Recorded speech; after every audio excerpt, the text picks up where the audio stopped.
everyone. Thank you for this time. My name is Kevin. I want to take this opportunity to greet each and every one of you. As you can see, it's at night. It's very cold.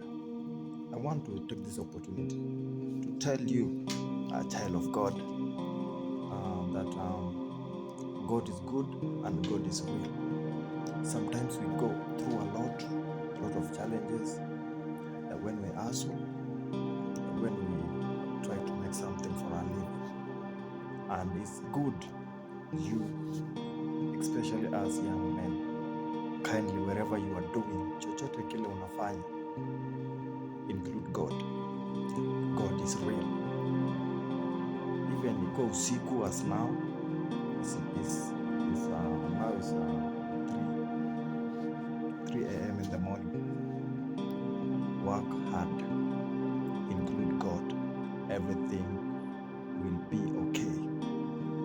And funny thing is that when God works and when God blesses someone, unaweza kuwa una hustle sahi, you don't have anything, people don't know you, but when you make it, people will come to say that we know you. You just work hard, put in the work. If in that business, manze, fanya bidii.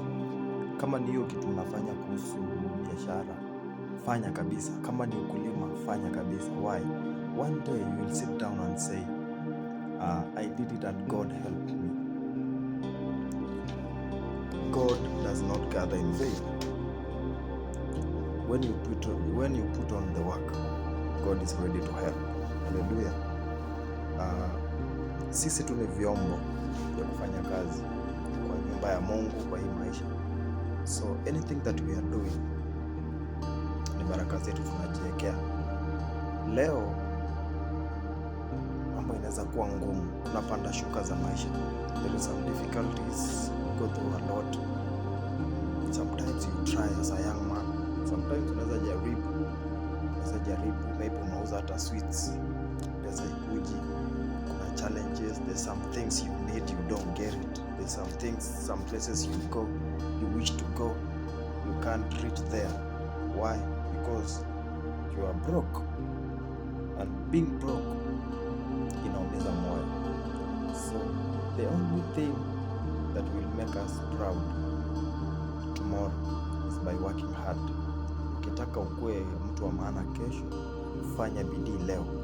Let us work, let us put in the work, let us continue being under the shield of God, and God is faithful. God will never fail us. My friend, my brethren, let us continue working hard and trusting in the Lord.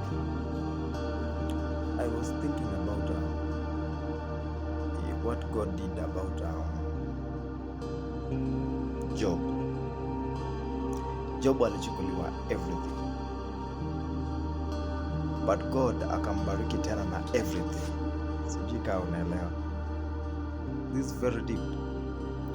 Kuna wale watu wamekuanga wakihustle, they have it. Maybe wazazi wako wamekuwa na hiyo pesa, wazazi wako wamekuwa na maisha mazuri, but now you have nothing. When you trust in the Lord, Job alipoteza everything, and God came to bless him with everything. You see, unapoteza vyote, unapata vyote.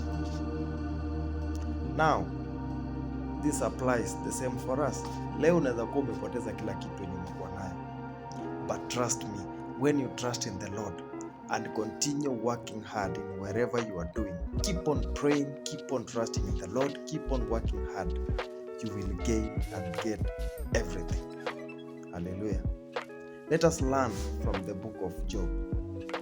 This book is so powerful. It's the book of hope. It teaches us about hope. Don't lose hope. Even those who are orphans, don't lose hope. God is here for us, for me and you. Let us continue praising Him in difficulties. Praise the Lord. When you have it, praise the Lord. When you don't have it, praise the Lord. When you are accepting it, praise the Lord. When you have denied it, praise the Lord. In difficulties, praise the Lord. Everything, praise the Lord. Because whether you like it or not, in this life, you must praise the Lord. Hallelujah. Because He has everything. He is the owner of your life. Hallelujah. So don't lose hope. Let us keep on working, keep on pushing, keep on trusting the Lord, and everything will be okay. Mimi nakuombea mema as we approach to go to this new day. Nakuombea mema. Let this Almighty God bless you, akubariki, akupe neema, akuinue, akubadilishe, and make sure you make God proud. Shalom, shalom. God bless you.